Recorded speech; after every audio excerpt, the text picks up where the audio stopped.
गोरी कवि और कालू कौवा घर में बैठे हुए थे कि गोरी कवि की माँ आ जाती है। माँ, क्या बात है? आप मुझे कमजोर लग रही हो। हाँ बेटी, मुझे बहुत कमजोरी हो गई है। डॉक्टर ने कहा है किसी छोटे पक्षी का शोरबा बनाकर पियो, फिर ही तुम्हारे शरीर में कुछ ताकत आएगी।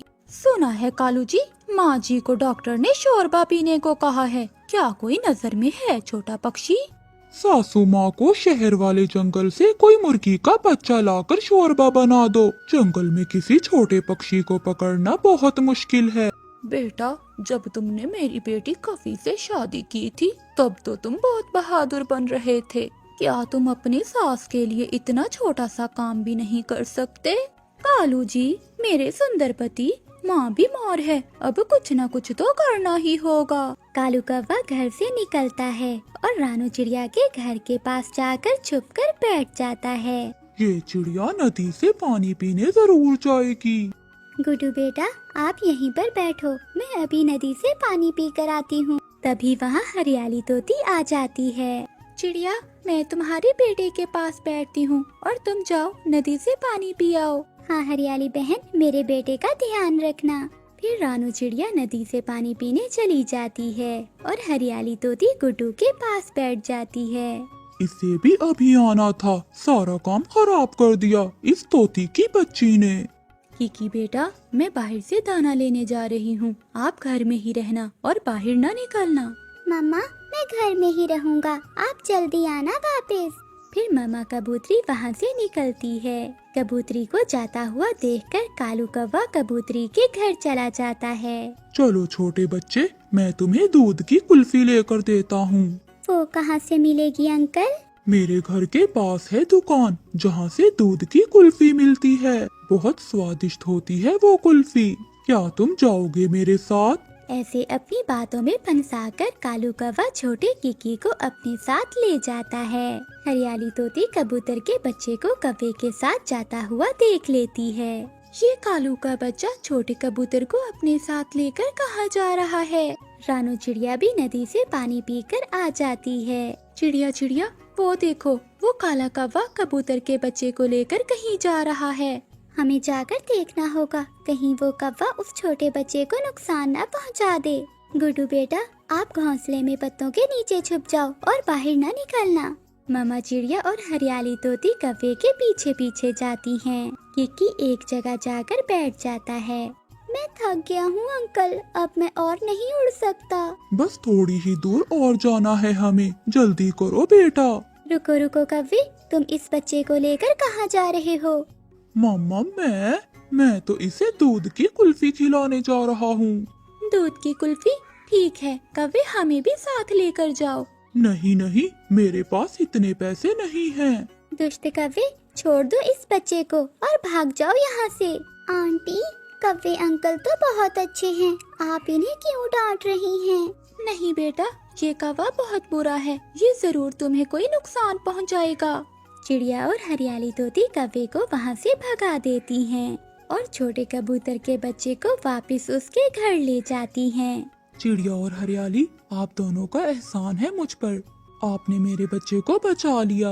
मम्मा मम्मा, मगर वो कौवा अंकल बहुत अच्छे थे, वो मुझे कुल्फी लेकर देने वाले थे। नहीं बेटा, बड़े ही जानते हैं कि कौन अच्छा है और कौन बुरा। कालू कौवे को जंगल में कोई और पक्षी नजर नहीं आता और वो उड़ता हुआ पहाड़ों की ओर चला जाता है। वहाँ एक घोंसले में चील का बच्चा बैठा हुआ था। यहाँ तो चील भी नहीं है और चील का बच्चा अकेला बैठा हुआ है। मेरी सास तो चील का बच्चा खाकर बहुत खुश होगी। कालू कौवा आगे बढ़ता है। वो बच्चा कालू कौवे को देखकर रोने लग जाता है। चुप चुप कर जा, यहाँ तेरी आवाज सुनने वाला कोई नहीं है। कालू कौवा छोटे बच्चे को साथ लेकर जाने ही वाला था कि पीछे से जालिम चील आ जाती है और अपने मजबूत पंजों से कौवे को उठाकर ऊपर ले जाती है और कालू कौवे को पहाड़ों पर गिरा गिरा कर मारती है। कालू कौवे के पंख टूट जाते हैं। बेशरम कौवे, मैं तुम्हें जिंदा छोड़ रही हूँ ताकि तुम बता सको कि अगर चील से पंगा लोगे तो ऐसा ही हाल करूँगी मैं सबका। चील वहाँ से चली जाती है। हाय मेरे कालू जी, ये आपका पंख किसने तोड़ दिया? गौरी, ये सब तुम्हारी माँ की वजह से हुआ है। वो चील तो मुझे जान से मारने वाली थी। जब छोटे कबूतर को इस बात का पता चलता है तो वो अपनी माँ के गले लग जाता है। मम्मा, आपने सच कहा था कि बड़ों को पता होता है कि कौन अच्छा है और कौन बुरा। प्यारे दोस्तों, इस कहानी को लाइक, चैनल को सब्सक्राइब और अपने दोस्तों के साथ शेयर करना मत भूलिएगा। आपका धन्यवाद। पूरे जंगल में जालिम चील का राज था। वो जंगल के सभी पक्षियों के बच्चे और अंडों को खा रही थी। जंगल के सभी पक्षी जालिम चील से बहुत परेशान थे, इसीलिए वो अपने घरों से बाहर नहीं निकलते। ऐसे ही समय गुजरता गया। एक दिन चील की तबीयत बहुत खराब हो जाती है। तभी वहीं से कबूतर गुजर रहा था। कबूतर, मेरी बात सुनो, मेरे पास आओ। ये जालिम चील मुझे जरूर खाना चाहती होगी, इसीलिए धोखे से बुला रही है। कबूतर चील की बात सुने बिना ही वहाँ से लौट जाता है। कुछ दिनों बाद मिट्ठू तोता वहाँ से गुजरता है। तोते, सुंदर मिट्ठू तोते, मेरी मदद करो।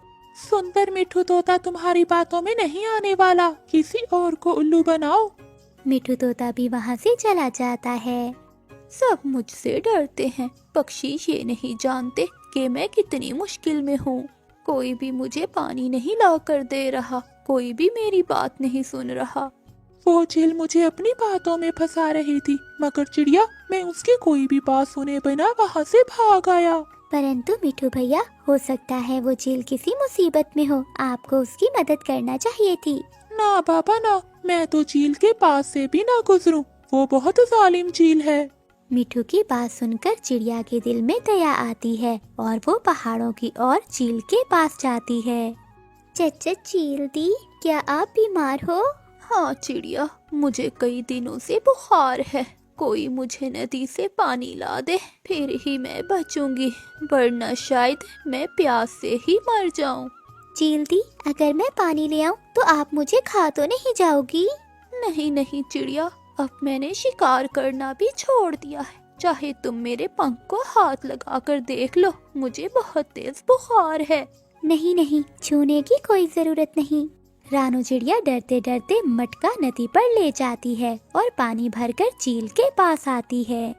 चील दी, ये रहा पानी, अब जितना चाहे उतना पानी पी लें। चील दी, अब मैं जाऊं?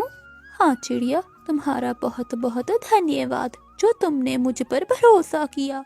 रानू चिड़िया वहाँ से चली जाती है। ऐसे ही कुछ दिन बीत जाते हैं। रानू चिड़िया की पड़ोसन गोरी कभी बहुत लड़ाकी थी। वो नदी पर बैठी हुई थी। पास में उसका बेटा जग्गू कौवा भी खेल रहा था। तभी रानू चिड़िया की बेटी गुड़िया भी वहाँ आ जाती है। तुम यहाँ क्या करने आई हो? ये जगह मेरी है। नदी नाले और ये जंगल हम सबका साझा है। मेरी मामा ने मुझे यही बताया है। मैं यहाँ से नहीं जाऊंगी। जग्गू, मेरे बहादुर बेटे, क्या गुड़िया की बातें सुन रहे हो? एक लगाओ इस गुड़िया के। अपनी माँ की बात सुनते हुए जग्गू कौवा आगे बढ़ता है।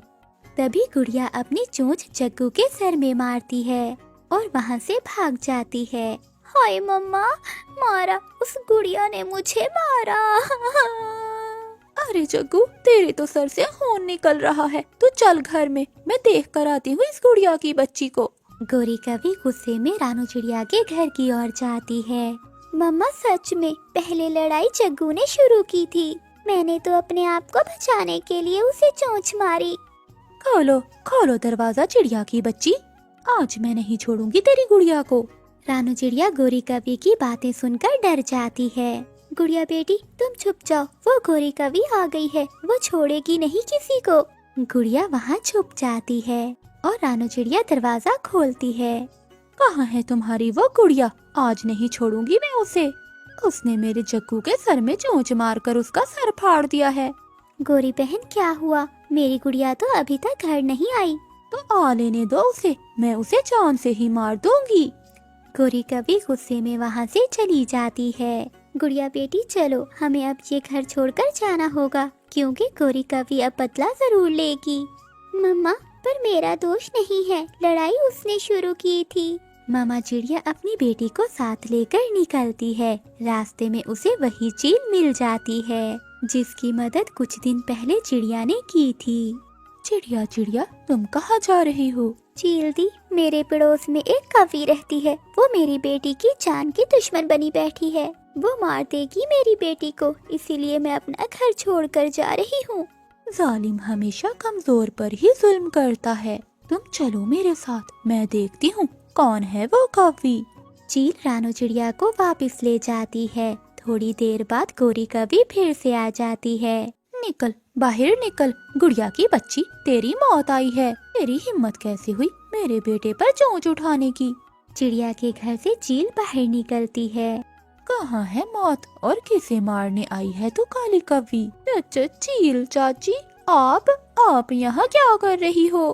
कान खोल कर सुन ले कौवी, अगर चिड़िया और उसकी बेटी को दोबारा तंग किया तो तेरे बेटे को और तुझे साथ में खा जाऊंगी मैं। अब भाग यहाँ से, आई बड़ी काली कौवी कहीं की। अच्छा चील दी, मैं तो मजाक कर रही थी। फिर रानो चिड़िया भी बाहर आ जाती है। चील दीदी आप जाएं, अगर दोबारा इस कौवी ने मुझे तंग किया तो मैं आपको बता दूंगी। चिड़िया बहन, मैं तो ये पूछने आई थी कि तुम आज हांडी में क्या बना रही हो। मेरी और तुम्हारी लड़ाई खत्म। फिर गोरी कौवी वहाँ से भाग जाती है और रानो चिड़िया अपनी बेटी के साथ खुशी खुशी रहने लगती है।